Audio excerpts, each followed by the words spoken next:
Hey there viewers, thanks for stopping by for another video on the swap. I want to just clarify that if you watched my last video you saw that I discovered that the timing was out. So this video is about setting the crank pulley timing on the 2.5, and I just thought it was important to clarify that because it's not about the entire timing process. I don't talk at all about timing the camshafts or even mention the timing chain, which is a really critical component in timing these. But this is about just setting the crank pulley timing. In this video, the footage is really bad. I just did a terrible job, but what this video turned out to be is not what I expected it to be. I was hoping to make a tutorial video to help those of you who are going to be doing this potentially in the future to understand how to do it. But what it turned out being was a video of me teaching myself how to do it and basically talking myself through it. And that wasn't my intention, but that's the way it turned out because this is the first time I've ever done it. So hopefully, you know, from watching me do it, you can still get some good ideas as to what to expect, you know, as you watch me go through it and the things to be careful about. Because I wasted a tremendous amount of time, you know, trying to diagnose what was wrong with this engine when all along it was the timing, and it was only off by a little bit, but it made a huge difference.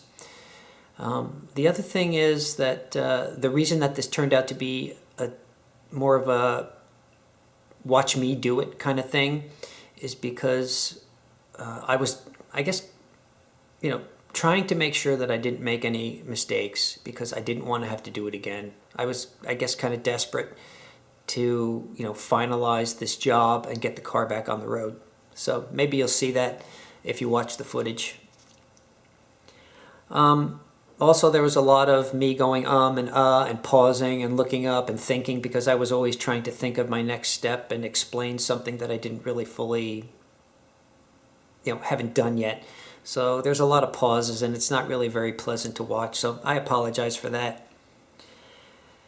Some notes on things that I said that I wanted to clarify. I never did end up using the small Bosch impact to get the initial 75 foot-pounds on the crank pulley bolt. I decided that I wanted to feel it for myself while watching that crank pulley movement. So I initially did 30 foot-pounds with the torque wrench. Then I double-checked everything, and then I went ahead and used the torque wrench to get the final 75 pounds, which it came up pretty quickly. So there was no problem whatsoever using the torque wrench, but I think I could have used the impact if I wanted to. Flywheel access that I talked about is absolutely critical here. You're going to have to pull the starter out no matter what.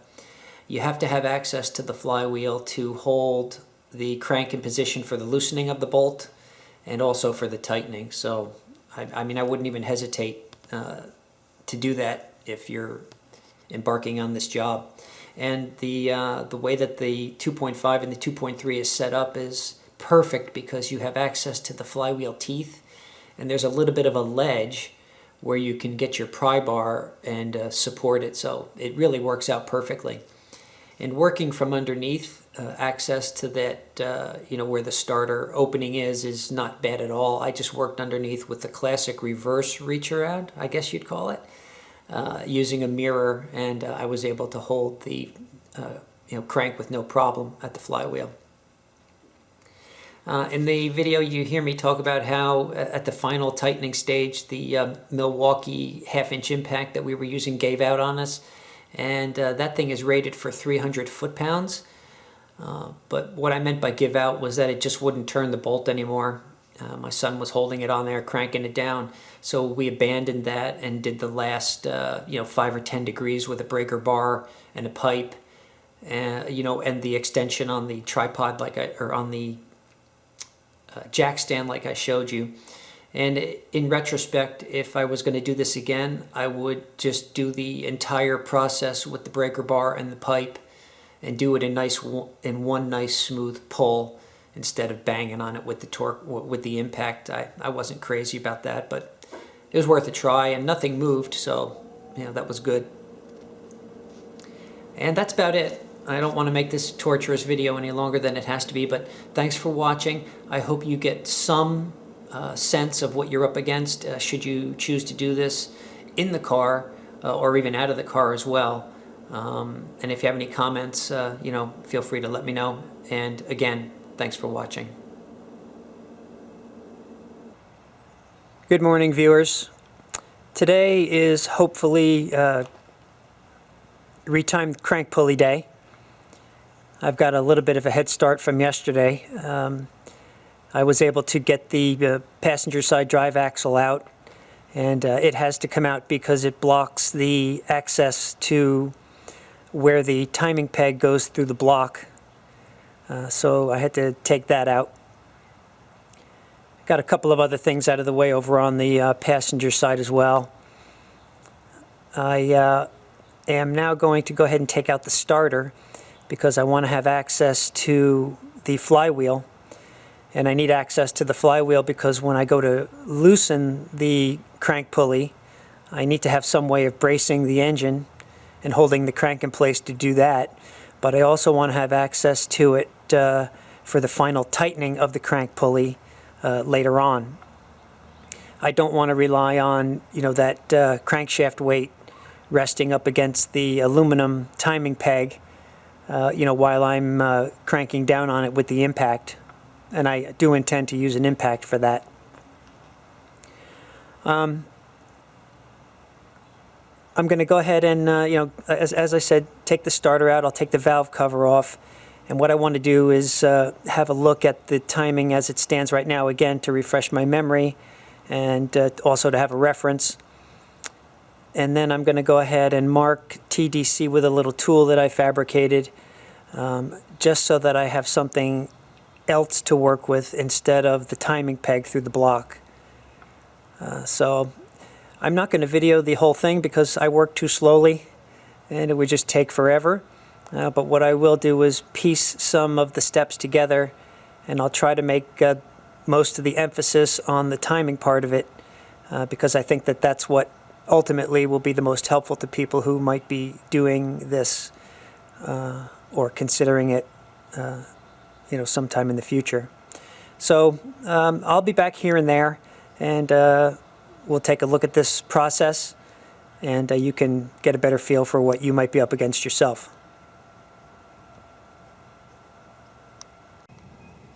So I'm looking in through the side of the car where the wheel is, and you can see right below that piece of tape is the bolt that has to come out so you can put the timing peg through the block. So now that we have access to that, the plan is to loosen up this crank bolt, and then as you can see, this hose is in the way, but I think I can move that out of the way enough to get this crank pulley off. I'm going to have to take the passenger side motor mount out as well and lower this engine down a little bit because I want to get this crank pulley off in order to get another one of the new diamond washers behind the crank pulley and up against the timing gear. There's two of the diamond coated washers, one on either side of the timing gear, and although I won't be able to get to the one on the other side, I do hope to be able to get a new one on this side, the pulley side, in order to help lock everything down. But as you can see, I don't think that crank pulley is going to come out, so I think that the engine needs to drop down a little bit, and hopefully that way I can slide it off and then fish that old washer out and slide a new one in.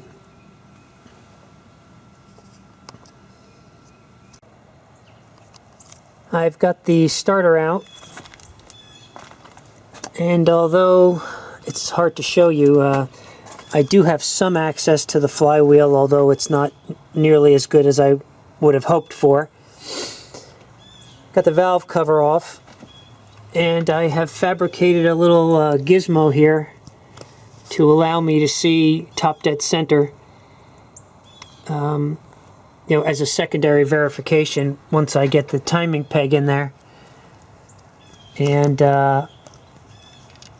all I have is just some markings here on this rod, and so this is at TDC on the compression right now, and I'll just use that as my reference for later on.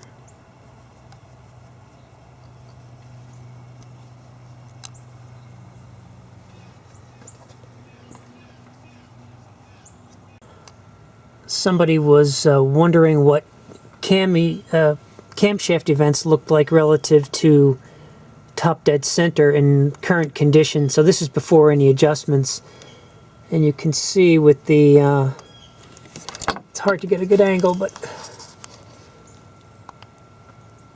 you can see that the cams are indeed off with the engine at TDC, or with the number one cylinder at TDC. There's no way I can get this bar in there. And if you look over here, you can see maybe a little bit.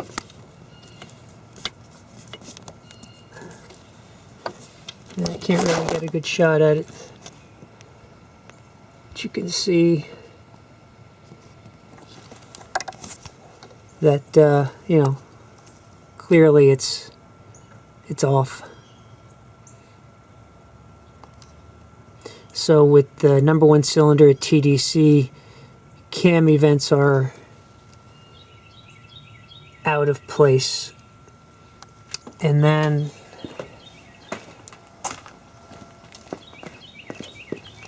now that I've got a lot of the lines and stuff out of the way, it's easier to see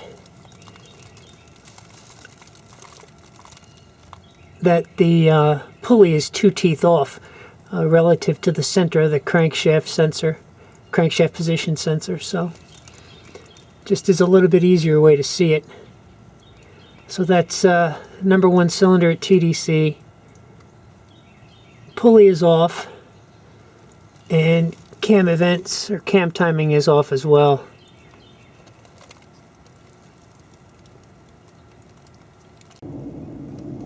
So this is the timing peg that goes through the side of the block,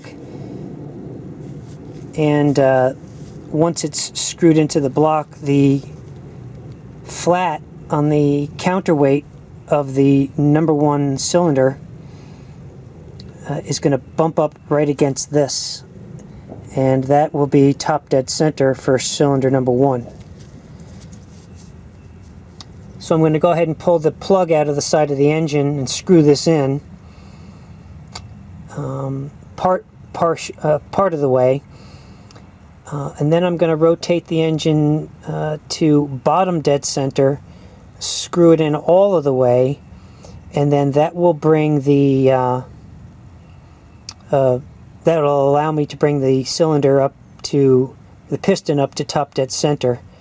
Otherwise, if you leave this in there and try to rotate the crankshaft, the weight will bump into it and it won't allow you to turn it. So put it in part way, rotate your crankshaft, and then put it in all the way, and then that'll get you to TDC.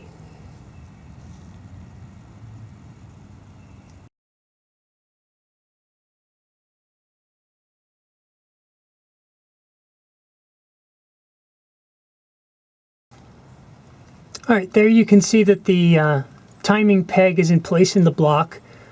Before I screwed it all the way in, I brought the number one piston down to bottom dead center.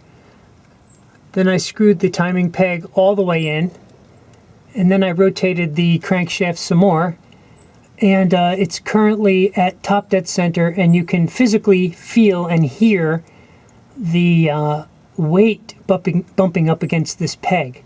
So it's easy to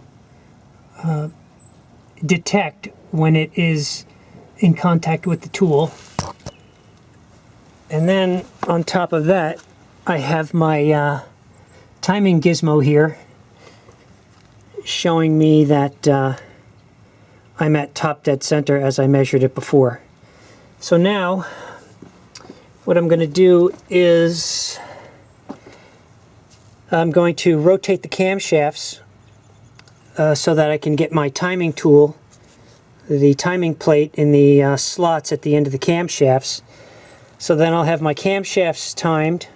I'll have my piston at top dead center up against the weight, and then up against the weight and the timing peg. Then at that point I'll be ready to get started. Before I do that, however, I'm going to take the pulley off completely and see if I can fish that washer out. I did remove the motor mount, and I did drop the engine down, and I think you can see that it looks like there's just enough room to squeeze this thing out of here if I lift these hoses up out of the way, which is easier said than done. AC lines are pretty stiff, and power steering lines, but I think I can get it off, and then I'll go about fishing out that diamond washer, put a new one in, put a new bolt in, and tighten this baby down.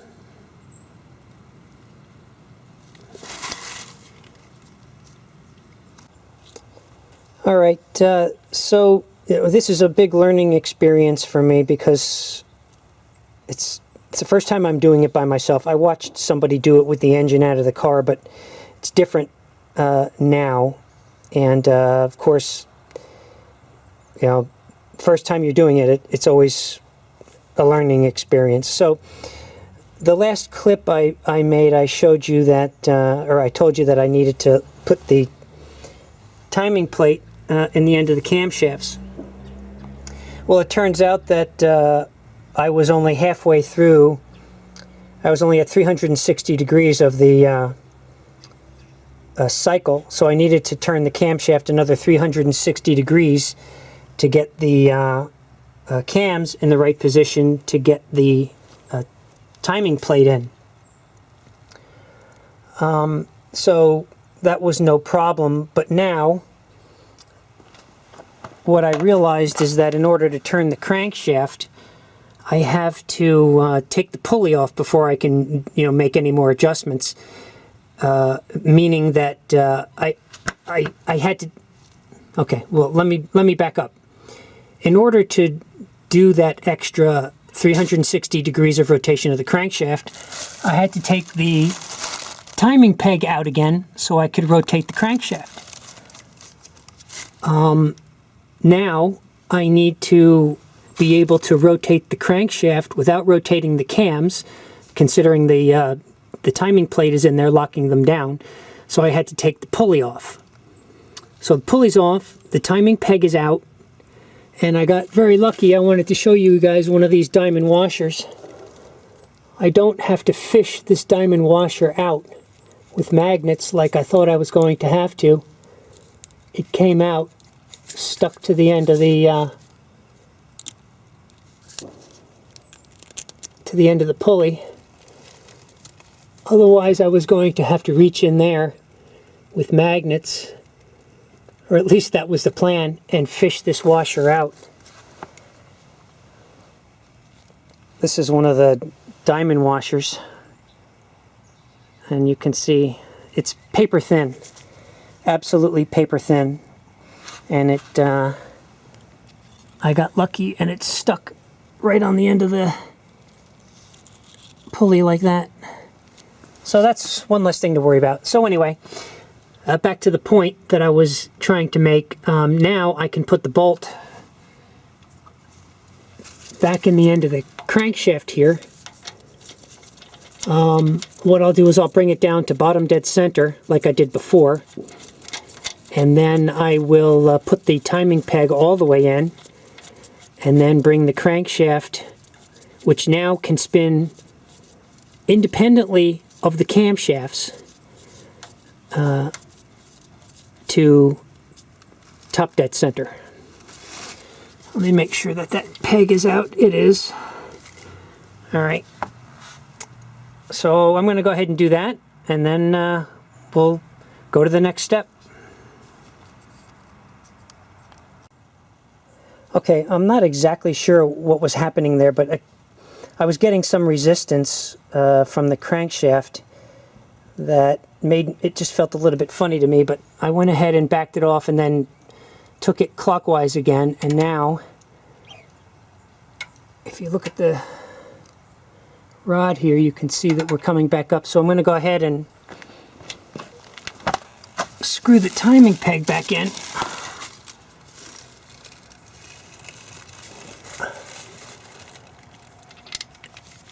Now that the piston is on its way back up to top dead center,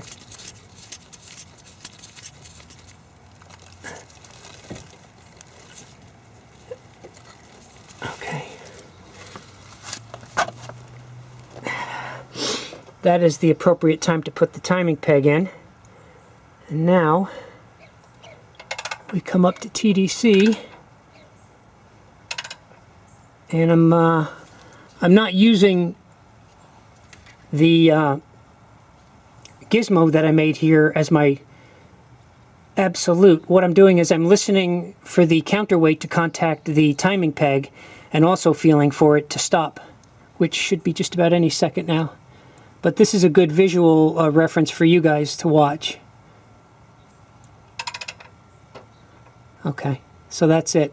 Crankshaft is up against the timing peg. My mark, as I said it before, is right on.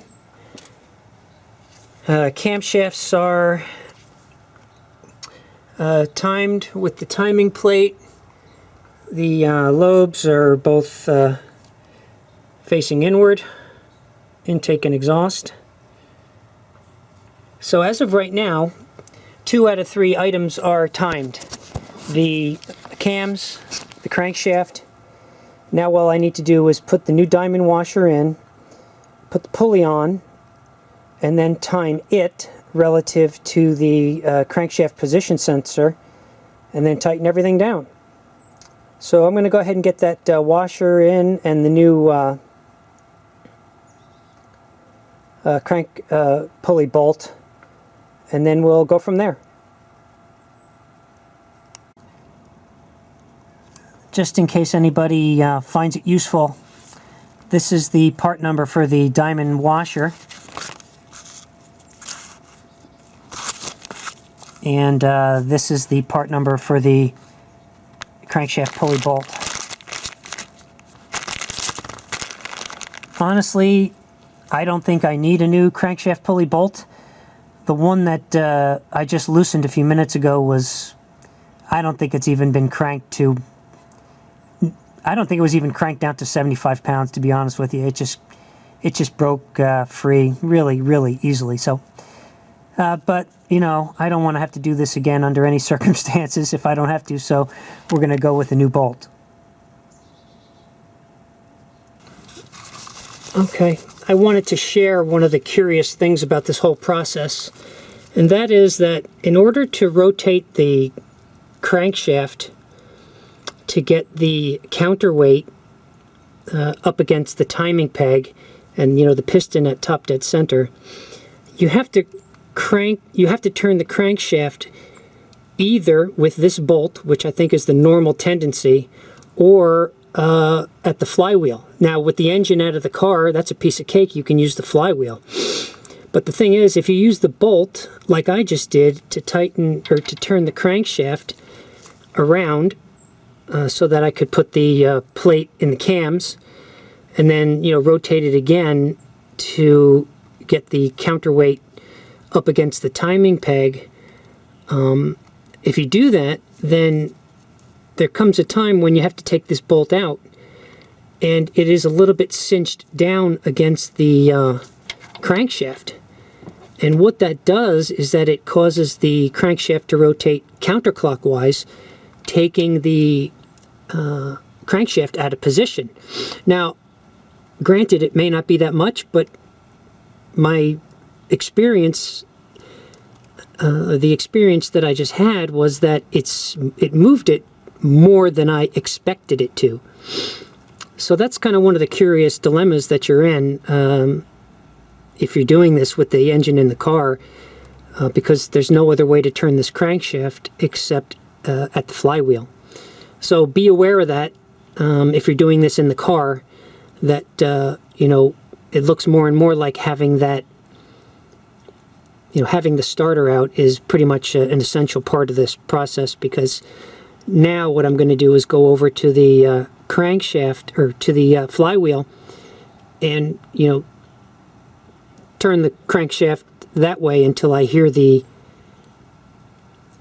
counterweight bump up against the timing peg.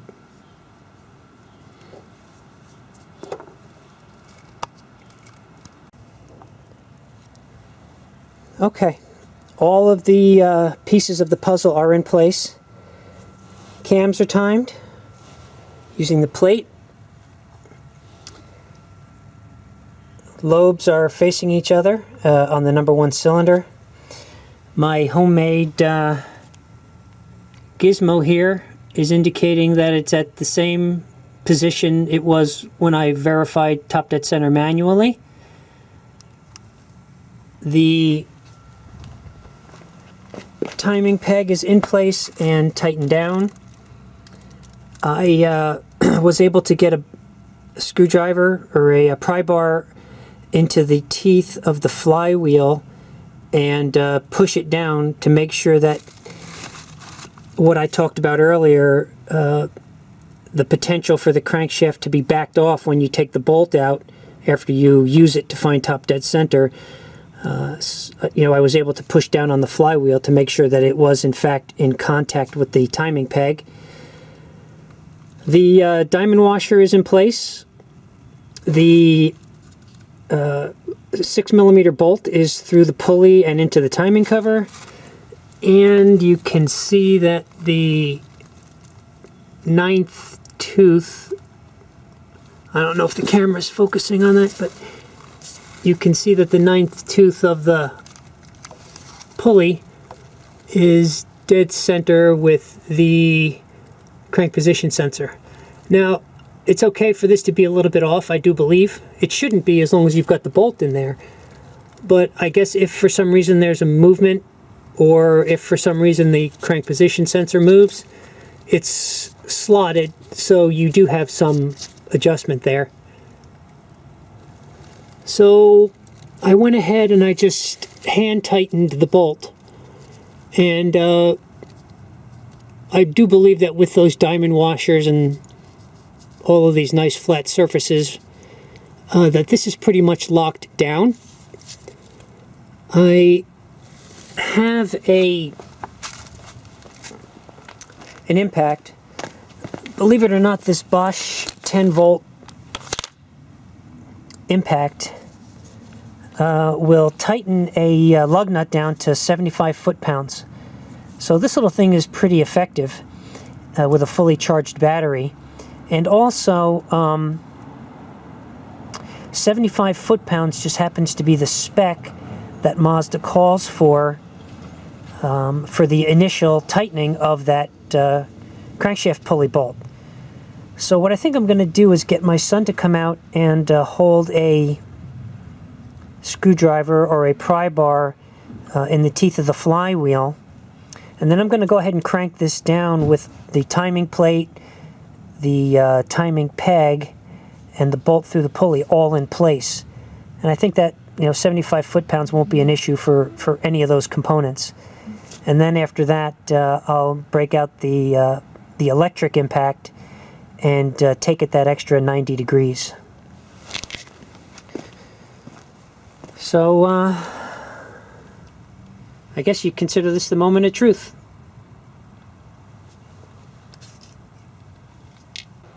Well, right as I was getting ready to do the final tightening, it started to rain, which is just as well because I was able to put about, I'd say about 30 foot-pounds of torque on that bolt, but I was a little bit concerned about that pulley moving, the crankshaft pulley. Even though it's got that bolt going through the center of it, it's still moving a little bit more than I thought it would. So what I'm going to do is fabricate a pulley holder so that I can, crank down the 75 foot-pounds and, lock it down. and not have to worry about it moving or breaking that bolt that goes through the center of it. So I mocked up a little, pulley holder template that I'm going to transfer over to a piece of, bar stock that I have, and hopefully that'll hold it in place while I, put that 75-pound load on it. So this is the template that I have, and I'm just going to go ahead and transfer that over to the bar stock, and I'll show you what that looks like when I'm done. All right, here is the little pulley holder that I fabricated, and what I did was I just cut it to length, and I got very lucky and I cut it just right, and I planned it a little bit, come on. But I also got lucky. And it's very, very snug in the web of the pulley. And with that in place, I was able to get my 75 foot-pounds on the pulley here. And now I can take my bolt out, and no damage to the timing case, and we are still at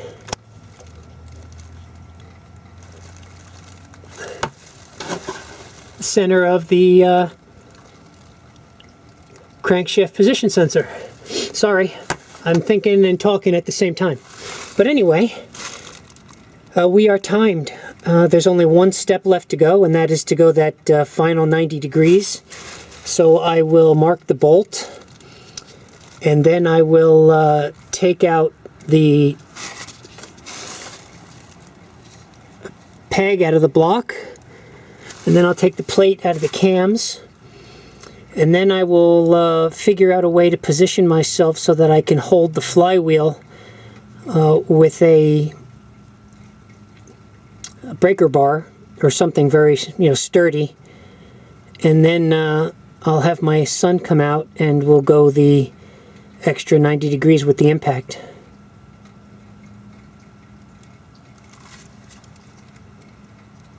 Well, it's done. I've got the bolt tightened the extra 90 degrees with the help of my son. He did most of it with the Milwaukee impact, half-inch drive impact, but it eventually gave up on us after a while, so we tightened the last, I would say, I don't know, maybe 5 or 10 degrees by hand using a breaker bar, and everything held, and all of the alignments are good. Let me show you what I've got.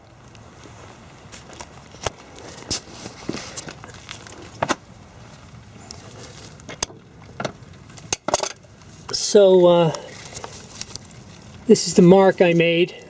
This line right here was vertical, and this one was horizontal. So we're tight there, or we're good there. That's our quarter turn.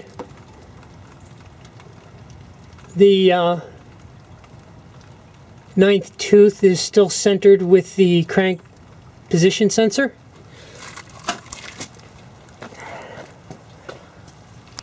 My homemade tool is indicating that it's exactly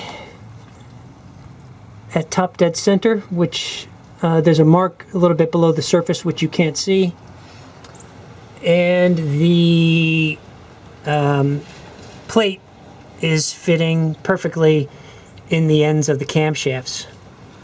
So the final check I'm going to do is I'm going to go ahead and pull the timing plate out and then rotate the engine again another 720 degrees by hand, and just double check the top dead center based on the timing peg through the block, and then I'll let you know how that goes.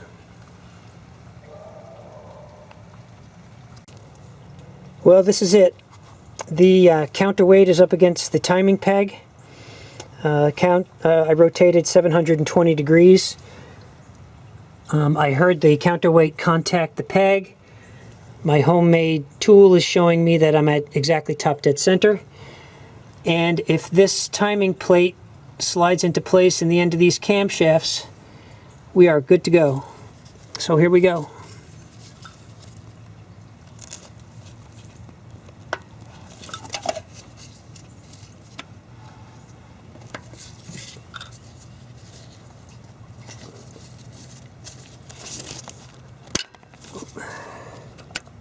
That's it.